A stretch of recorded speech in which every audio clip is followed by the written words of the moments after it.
Back now to federal politics, and as we heard earlier, as the newly appointed Foreign Minister Kevin Rudd left tonight to visit Pakistan and the US, he fired a parting shot at his predecessor, the Howard government Foreign Minister Alexander Downer, accusing him and the opposition of wimping out and damaging Australia's chances of a seat on the United Nations Security Council. Well, for his part, Alexander Downer has been a vocal critic of Kevin Rudd on a range of issues. He joined me just a short time ago from our Adelaide studio. Alexander Downer, thanks for being there. It's a pleasure. Has the coalition acted against Australia's national interests by opposing our bid to gain a seat in the UN Security Council, as Kevin Rudd alleges? Well, remember, I don't speak for the coalition. As I understand it, they said before the election that they wouldn't run for the Security Council if they were elected. Since they have not formed the government, Australia will continue with its campaign. A campaign that in my various capacities that I have at the moment, I've done my best to support as well. Now that our hat is in the ring, it's important that we win. It'll be very humiliating for Australia if in 2012, in October 2012, when the election is held in the General Assembly of the United Nations, we're not able to beat either Finland or Luxembourg. Well, Mr Rudd said today he's been advised by Australian officials that one of the reasons we're having problems getting the numbers to secure the Security Council's seat is because international opponents are drawing upon comments by the coalition that the bid doesn't have their support. They don't want it, essentially.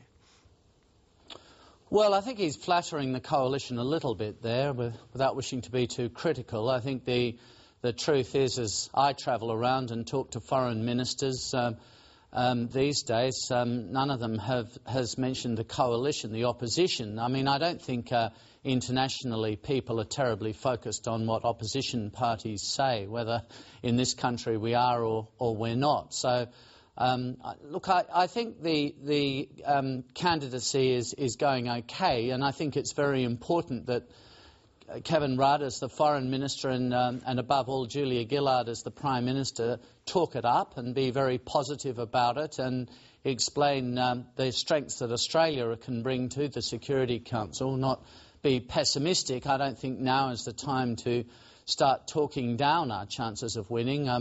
I think a smarter thing is to talk up our chances of winning. Well, he did single you out for criticism today, as you know. He says that you were, as Foreign Minister, that you wimped out, that you were afraid that you would lose in the effort, and so you wimped out, to use his expression.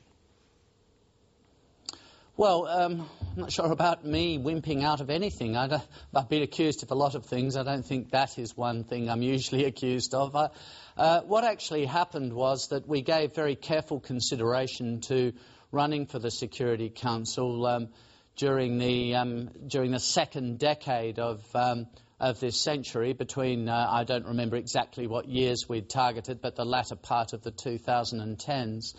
And we made a decision as a cabinet at that time that we wouldn't run, and the reason we wouldn't run wasn't that we didn't think we could win. I think if we were prepared to put enough resources into the campaign, we could win, and that was one of the issues that the department in those days thought it could cost us between, look, correct me if I'm wrong, but I think between $30 and $50 million to run a campaign, to be on the Security Council for just 2 years, and there wasn't a lot of enthusiasm for that in a cabinet that was very interested in balancing the budget. But secondly, there was some concern, and I think particularly expressed by John Howard at the time, that we'd have to make adjustments to our foreign policy on sensitive issues like, for example, the Middle East, if we were going to win the support of the appropriate constituencies that we would need to win that campaign. In other words, what the government in those days thought was that it would compromise our foreign policy objectives in other fields. Now, whether that's right or not... Now, wimped out is it's not exactly a phrase in the canon of diplomatic language, but it seems to be part of an ongoing personal stoush between you and Kevin Rudd. During the election campaign, you claimed he was not fit to be Foreign Minister because, quote, he's damaged our relations with key countries. What evidence is there of that?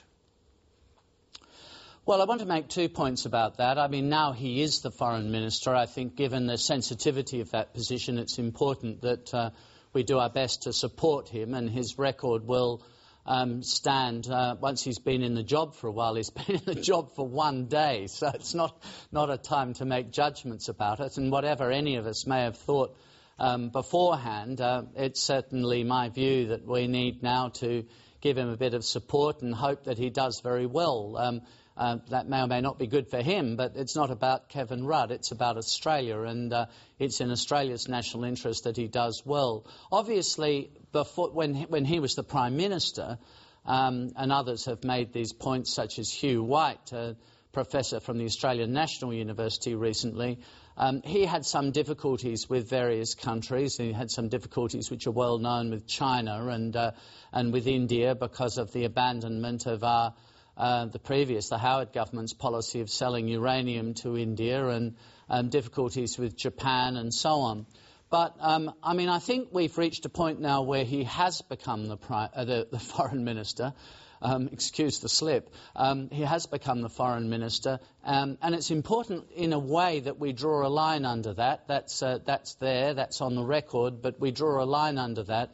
And that from now on we hope that he can do a good job. The real challenge for him, I think, as the foreign minister is, first of all, to convince people that for all that has happened during the course of this year, he now has a very good working relationship with the Prime Minister, because as Stephen Smith quite rightly said, you can't afford there to be a crack of light between a Foreign Minister and the Prime Minister.